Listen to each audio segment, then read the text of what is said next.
Oh, Dave, we have a really exciting weekend coming up in Kilanerin this weekend between food, heritage and culture. It's all happening here.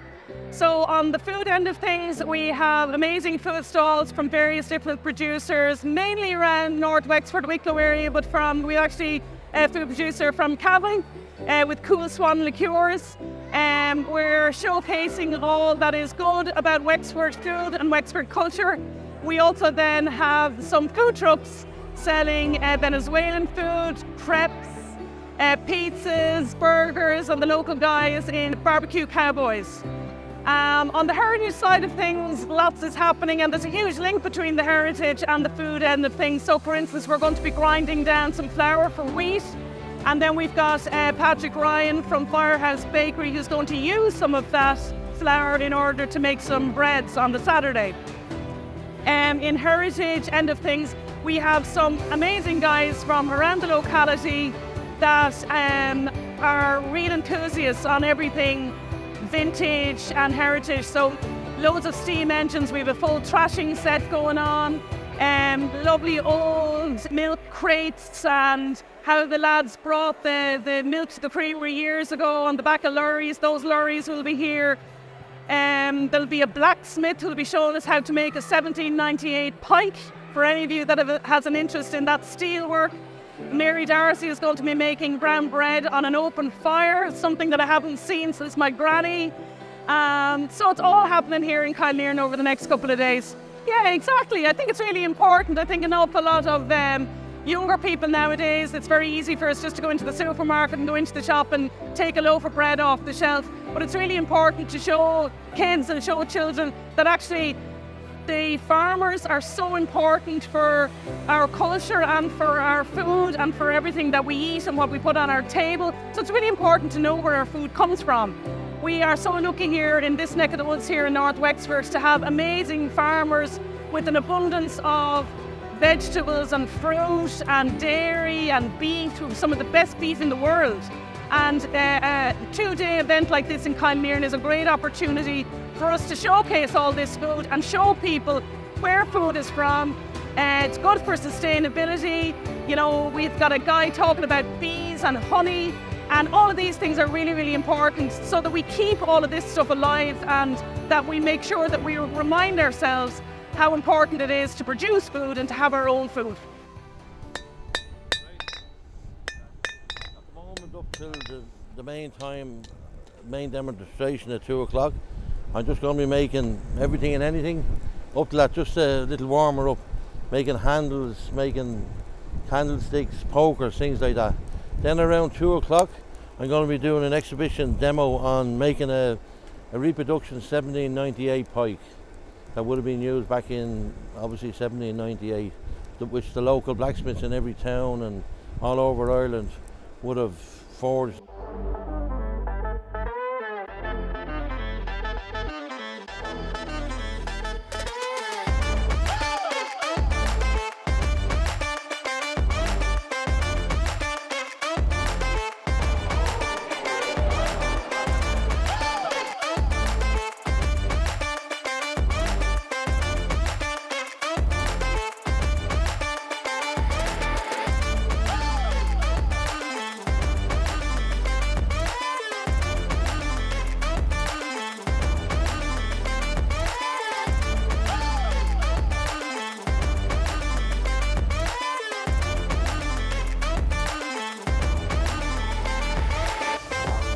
Well, I'm showing off jewellery here that I've been making since around 2020, well, during the middle of lockdown. And we mostly use recycled copper wires. Like, we'll strip the wire and then we'll just make them into stuff like this. This is my first time selling the copper. Okay, very good. Yeah. And how do you do it? I mean, how long does it take to actually make the jewellery? Well, it really depends on the piece. Like, something like this would only take about 5-7 minutes. Okay. But something like this could take less. Something like this could take more. Okay. And why did you get into it? My granddad, Mick Murphy, got me into copper making. Okay. Well, Mary Darcy here, and I'm demonstrating how to make bread on the open fire. Brown soda bread, and I have a loaf soda bread as well. So, it's actually a very simple old recipe that I would have seen my mother and my grandmother use. So it's just fistfuls of flour. There's no weighing scales involved. There's no anything. It's just 2 fistfuls of wholemeal flour, 2 fistfuls of white flour, a teaspoon of salt, a teaspoon of bread soda, and buttermilk. And we've been getting the buttermilk from next door from the buttermakers. So it's been all organic food that you're eating. And we also have had our wheat meal from the millers who were milling it over on the back of their tractors as well. So this is the open fireplace with the skillet pots on it. And the bread is in the pots. The bread takes anywhere 45 to 55 minutes depending on the size of the loaf. And the small one I was doing it and I was putting the hot coals on top of it, but I decided I'd do the last one without that. The big one, I've just done it and we turn it around so that it cooks both sides, just to see. So far so good. Everybody is liking the bread. They've all enjoyed it and it has gone well. So that's all we can ask.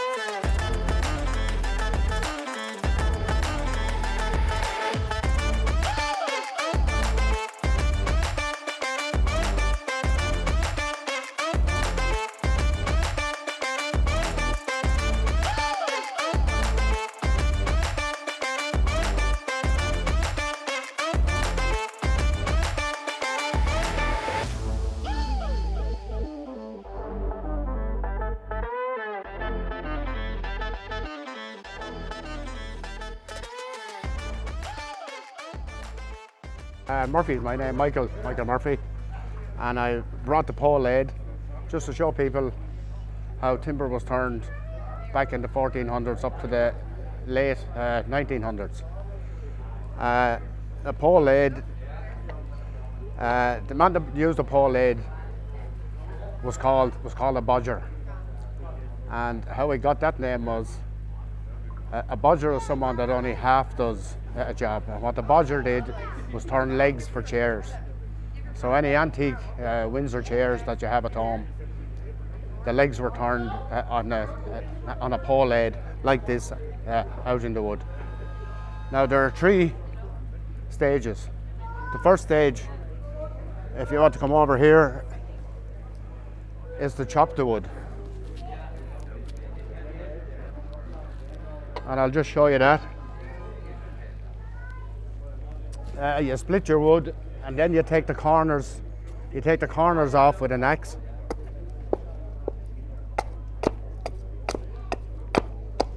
And you get the piece down to as round a piece as you can. So the next stage after that, when you have all the corners taken off, you bring it to what's called a shave horse. And I'll show you how the shave horse operates.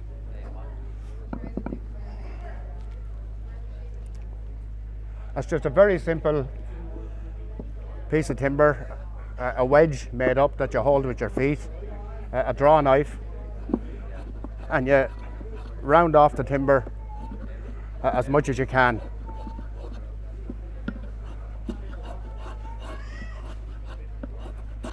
And obviously the more work you do here, the less work you have to do when you get to the lathe. So the next stage is to bring that to the lathe. And I have a piece on the lathe here. And then you get your chisels and you turn your leg for your chair or whatever you're turning.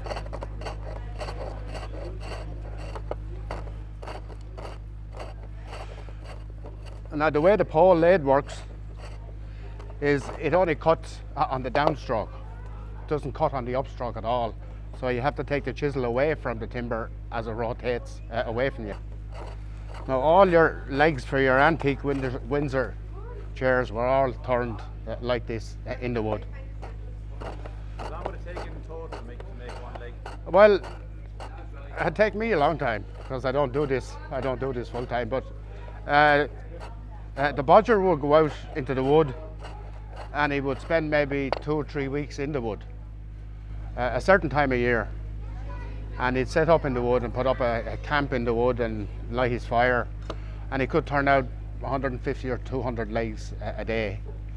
And then the company that are making the chairs would come out and they'd buy the legs from the bodger. That's how he got his name. He only half did. The bodger only half made the chair. Not to ask a stupid question, but why isn't it done anymore? Electricity came in, or actually the next stage was a treadle lathe, which is like a saw machine, where they're able to get the wood to spin the same way the whole time. I was worked on a treadle as well, like the old foot machine, saw machine. So they turned wood on that, and then electricity came in, motors came in, and then the modern lathe eventually developed to what it is now. So this was really to show people how things were done years ago, and that's generally it. And why did you get into it, or how did you get into it? It's just I have an interest in mud, and I have an interest in how things were done and the hardship that people got. Generally it, and if anyone wants to contact me, then contact me and I'll show them how to make up a lathe or how to do it.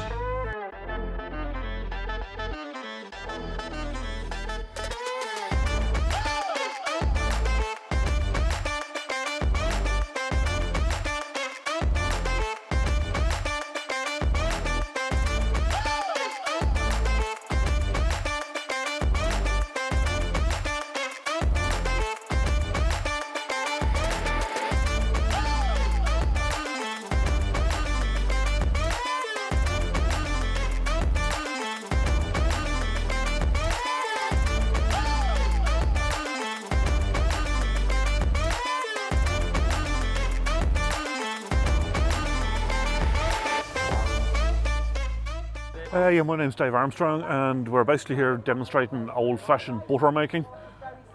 Basically, we take the cream, we churn it up over here, we wait till the fat separates out. That actually makes the butter. After that, then we wash it 3 times just to get the sour taste of the buttermilk out of it. We add a sprinkling of salt to it and put it all back in with the butter pats again. And that's the general process of making butter. I started off as a bit of an interest, and slowly the collection grew, and then as the collection grew, it grew at a pace, I suppose, really. I have an uncle of mine there, he's napping around there somewhere, and he actually does most of the churning.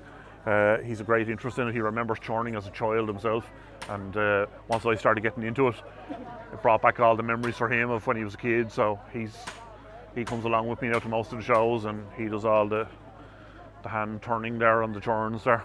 For bigger kind of events, we have an electric churn that we bring. Again, it's a glass churn, and we can churn larger amounts there if you wanted to be lashing out more of it. A lot of the rest of the stuff you see here is kind of dairy related paraphernalia, I suppose you'd call it.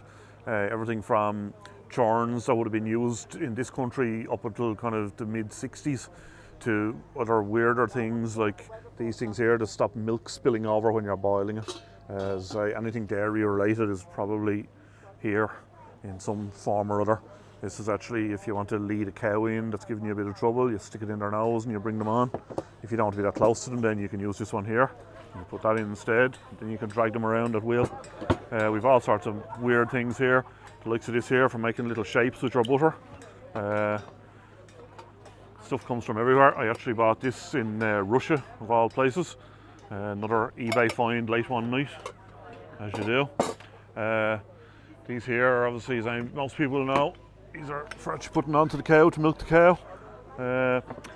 All down to other mad things. This is how butter used to be sent out to the shops years ago. This is actually Galty butter. It just comes in these little timber tubes. This is margarine tub. These are called hair sieves. These are actually for when you're milking the cow by hand. Sometimes a bit of hair falls into the bucket. So this catches the hair so it doesn't get into the butter. As we head down along then, there's something people will be familiar with. It's a milking stool for sitting beside the cow. Thank you. Christy Dive, my name, living in Gorey. This is a model of a pit saw, probably used for thousands of years. I suppose this This model is based on one that was in County Wicklow, in the northern Wicklow, and they were working up into the mid-50s in that fashion. Yeah. Well, before they had circular saws and bandsaws and all that were invented, it was used to cut up planks and boards like for building. I'd say if the roof of the church there over here across the way is more than likely cut with a pit. I believe in England now there were journeymen, pairs of men going around the country and going into places and cutting timber for, you know, they would have been working all day. Yeah, the model is based on the photographs there, are photographs of neighbours of mine. And they were at that when I was going to school. And I based it on that. One or two action men, and the rest of it I made all the rest of the parts myself. Yeah. How long have you been showing it for? I suppose about 15 years or so maybe, yeah. Okay. Yeah. Okay. And you were saying some of those pictures are, some of them are from, are Yeah, some of your there's neighbours? three of them. That one and that one are out of magazines, but the other three were taken by the National Museum in 1946. Okay. And they said that they were the last in the country to be doing that kind of work at that time. And do you find that young people coming along will be interested, like with kids? Some are interested, others no interest whatsoever. That's life. Yeah, yeah.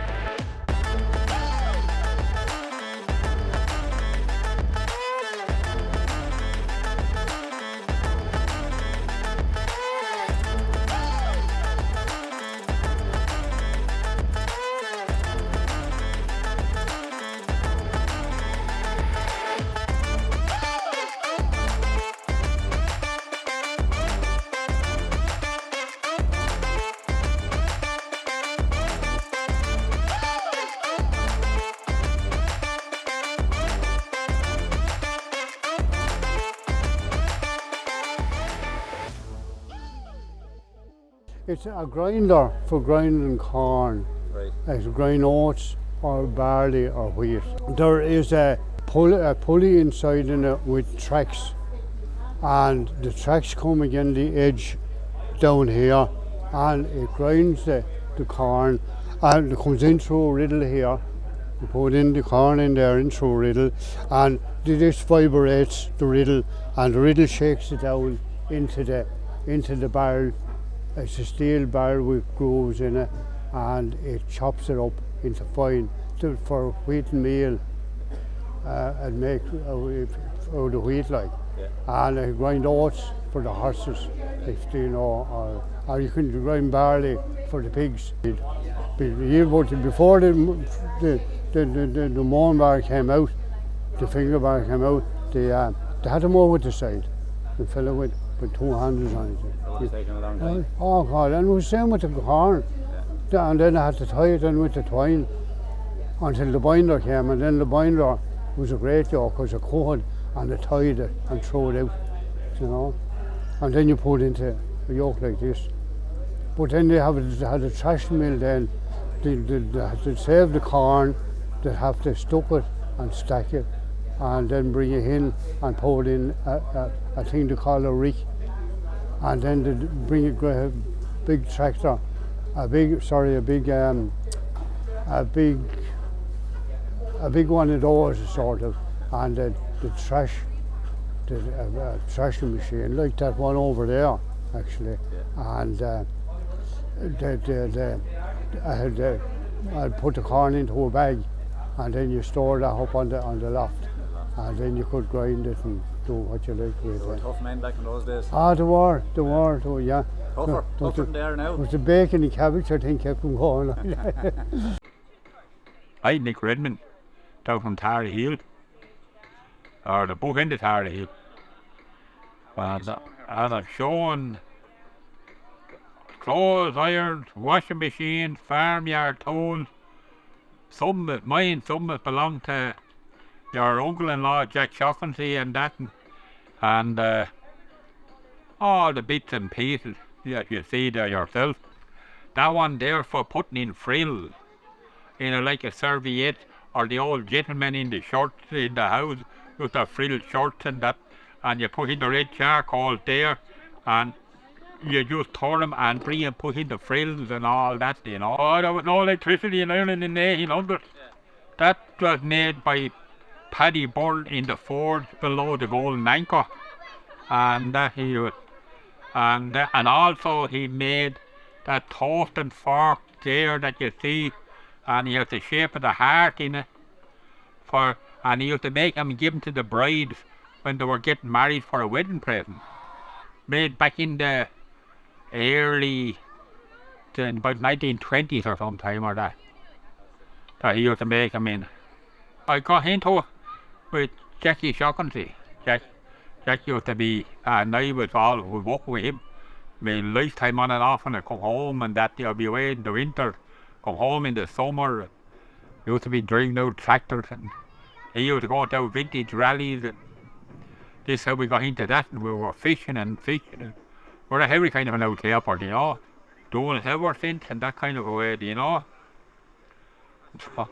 So there's some of them, there's some, that's for thatchers, rake and fork for pitching bales, and a top stick for putting over a horse, for 2 horses carrying a binder and all them. And there's an apple picker you put up on an apple, and you give it a screw and you take down an apple with it that way, you know.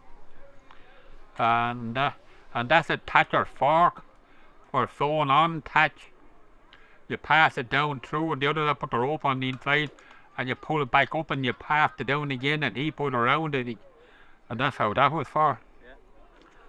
And that's the ordinary, that is for sewing daffodil bulbs, and that's taking up the little bit of clay and making a little hole for it to drop down the bulb. That's an ordinary 3-corner hoe. That's a swan-necked hoe. That's a slane for digging bench, torching a bench. That's a thatcher's fork. There was another grain in that was broke out there now, because around that we're handing up thatch to a thatcher up on the roof. And that was for cutting the straw on a bog. And after that, no more I can tell you.